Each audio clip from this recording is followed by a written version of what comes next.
ang sinumang sumasampalataya na si Jesus ay siyang Kristo ay ipinanganak ng Diyos, at ang bawat umiibig sa magulang ay umiibig din naman sa anak.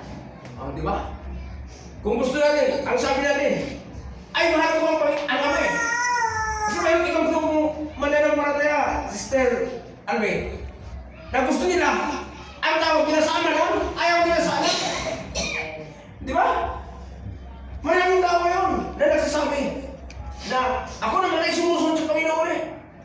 Di ba? Marami sa palengke, no? Diyan sa init, naririnig natin. Rich din sila.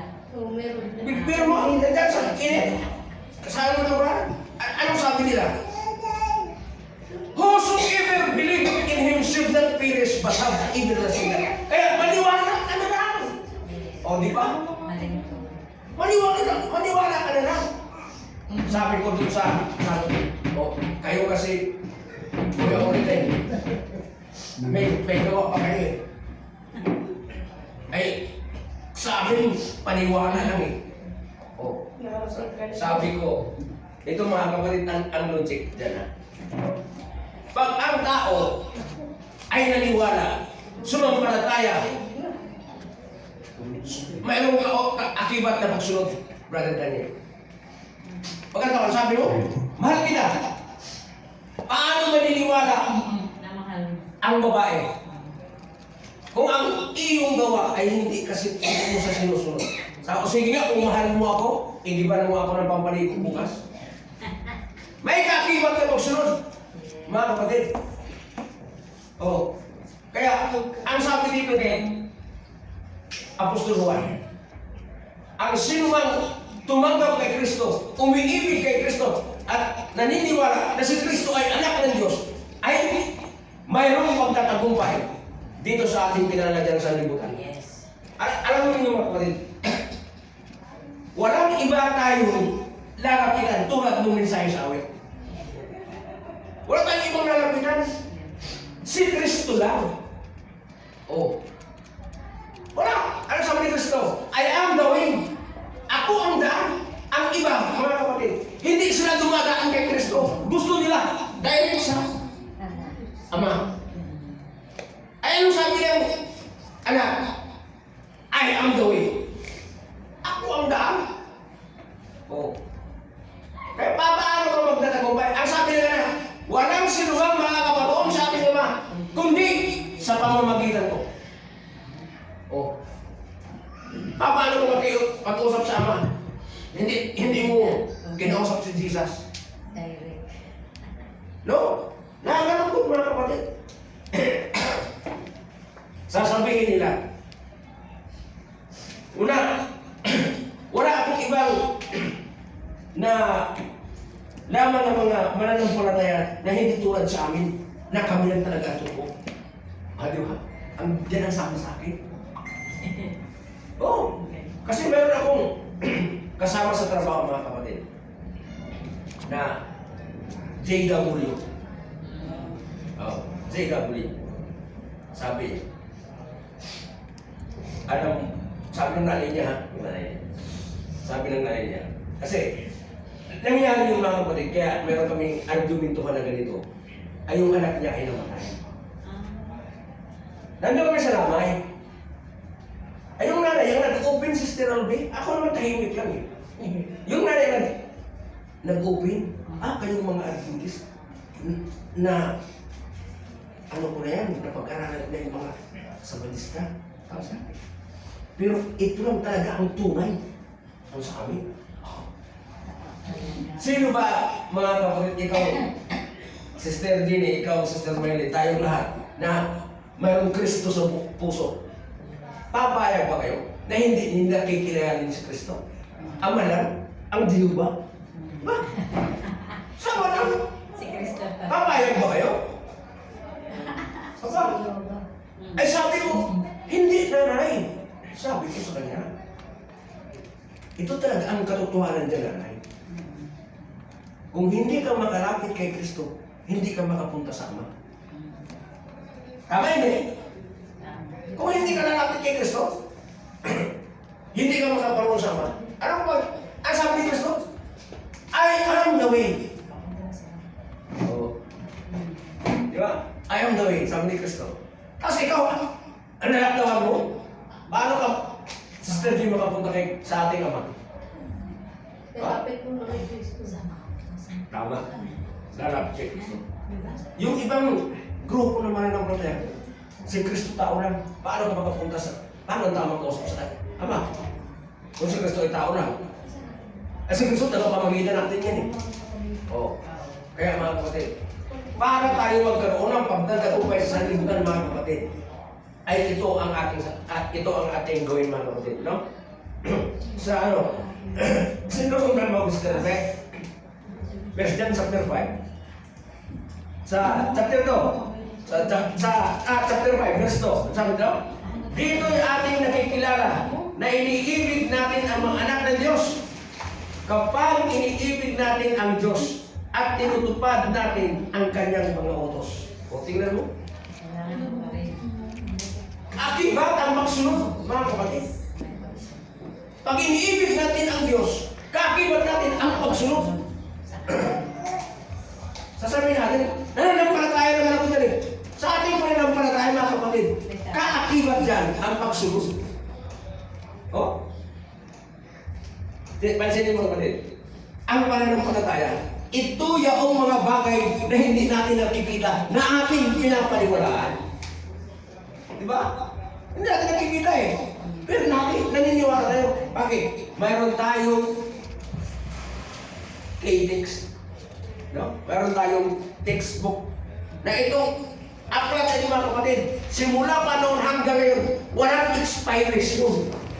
Hanggang pagdating ni Kristo. Walang expiration tulad mag-aaral ka ng first year high school. Ang textbook mo, Meron. sa sunod na taon, hindi na yan gagamitin. Laos na yan. English 1, English 2.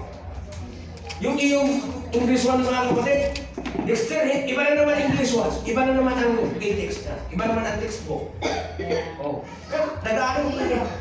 Sabi ko, nung sa college ako, lahat ng mga aklat ng mga pinsan ko na sinundan ko, inipon ko, ay wala ni isa na isang textbook. Wala! Iba na pala. Pinasauli ko. Ano na? Hindi naman yan ang ginamit namin. Iba na. No? Iba na. Kaya mga kapatid, ang ating textbook, ito ang walang expiration. Na ito ang nagbibigay sa atin ng daan kung paano natin lapitan si Kristo. Sabi sa oo, iniibig ko naman si Kristo eh. Naniniwala naman ako kay Kristo eh. Kamusta? Magsunod ba tayo kay Kristo? Ano sabi ni Kristo? Kung ako'y iyong iniibig, susundin mo ang aking mga utos. O, di ba?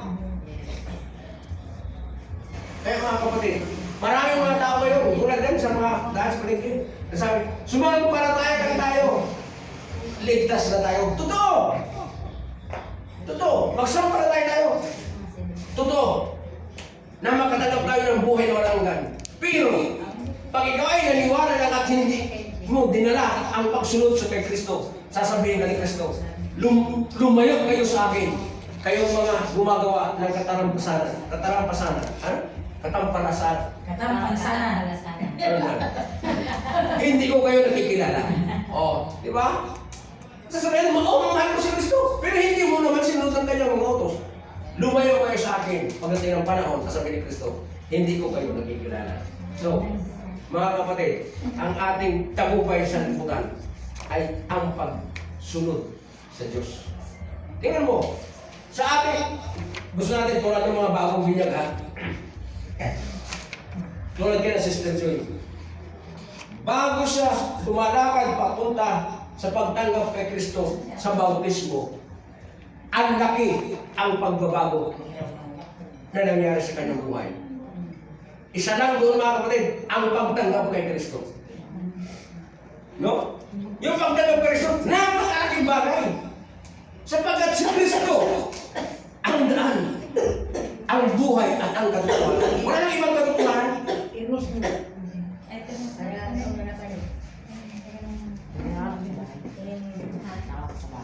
Bukas doon. Bukas doon. Kaya yun mga kapatid, no? Ang ating tagumpay sa sanlibutan. No? Once na ating tanggapin ang ating Panginoon Hesus na ating personal na kapatidtas sa paraan ng pagbabautiso mga kapatid. Sabi nga ng iba, sa isang taong makasalanan na iniwan ang sanlibutan at tinanggap si Kristo, napakadaming mga anghel sa langit na nagdiwang. Di ba? Biro mo? Pansinin niyo mga kapatid.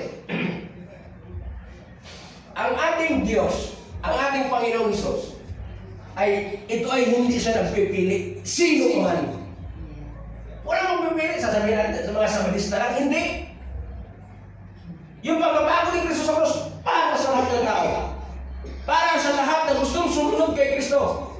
Nakahanda ang Diyos na ikaw ay aakbay ng Diyos. Naalala niyo mga kapatid, ang panahon ng prodigal son. Oo, yung prodigal son, sabi ng anak, hindi kasi ako makasama sa mga sayawan eh. Hindi kasi ako makasama sa diskuhan eh. Hindi kasi ako makasama sa mga kalayawan ng sanlibutan eh. Kasi nandiyan ang tatay ko eh. At ako'y minor de edad pa eh, brother Daniel. Hintay, 1 taon na lang. Ano na ako? Adult na ako sa Sister eh. Meron na akong karapatan tulad sa Amerika mga kapatid. Pag-18. Pag-18 na may kadayawan. Anuhin mo na! Kunin mo na lahat ng mga property ng magulang mo na para sa iyong konjugan. Kunin mo na lahat. At pumunta ka na dito sa Pilipinas, maghanap ka na dito ng mga kalayawan mo. Marami mga Pilipinas, mga kahit matanda na, Pilipinas ang tungo. Oo! Sabi ng mga pinsan ko doon sa Amerika. Oo. Kahit ang matanda na, ito naman ng mga Pilipina, pag naligawan ng kahit matanda na, pira man. Oo ba? Kaya, yun, ang prodigal sa mga kapatid, sabi sa kanyang tatay, Itay, tigulang na ako. Doon sa Bisaya pa. Matanda na ako. Lahat ba ng aking mga mamanahin sa iyo, bahagi ng kayamanan mo, ay aking kukunin. Ibigay mo na sa akin, tay. Sabi naman ng tatay, oo naman anak. Hati kayo ng kuya nyo. Dalawa sila eh. Hati kayo ng kuya mo. Oo. Sige. O ganito anak ko. O yan. Yan ang sa iyo. Yan ang sa kuya mo. Yan. Parehas kayo ng kuya. Yan. Ang ginawa ng anak, ito na. Yung nakikita niya sa sanlibutan ng mga kalayawan ay kanya nang pinuntahan. Umalis na siya. Sabi, tayo, alis na ako. Dala niyo yung isang sakong pera. Mayaman siya eh. Oh, mayaman eh. Oh, tapos sabi ng tatay, tay, alis na ako. Bahala na ako sa buhay ko kung ano, ganyan. Ganyan eh. Tatay, ikaw anak, basta mag-ingat ka anak ha. Sabi ng tatay. O sige, dumaan ang mga panahon. Ang dami niyang kaibigan, brother. Kasi repair siya. Hindi. Mayroon nagsabi na,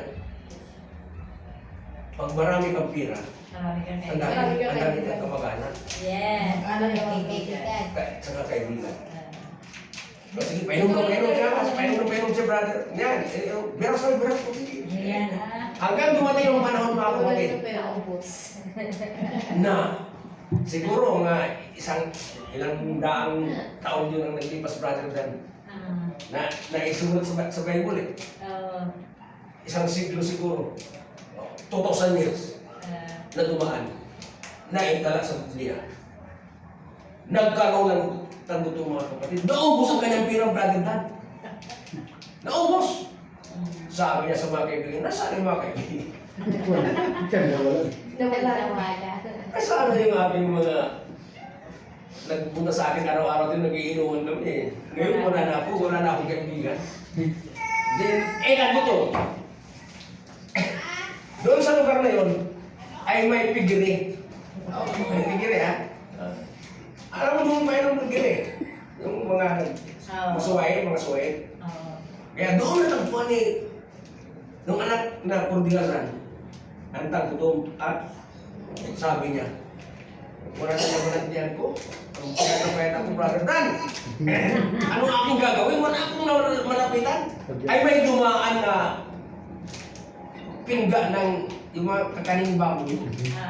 Pero nakita ka, ay brother, na galing sa mga bahay-bahay na Ay, na, hindi na, kanina. ang pangit kaya. Pero ay, kinutaw niya. Nakaano siguro, nakakita siguro ng bahaw na kanin na sila. Ay, gutom na. Ay, kinain niyo, brother Dan. Nagtsaga na. Gusto sabi ako sa inyo, nung tutulog ako ng ano, ay habang nagpapakain sila ng baboy, siya rin ko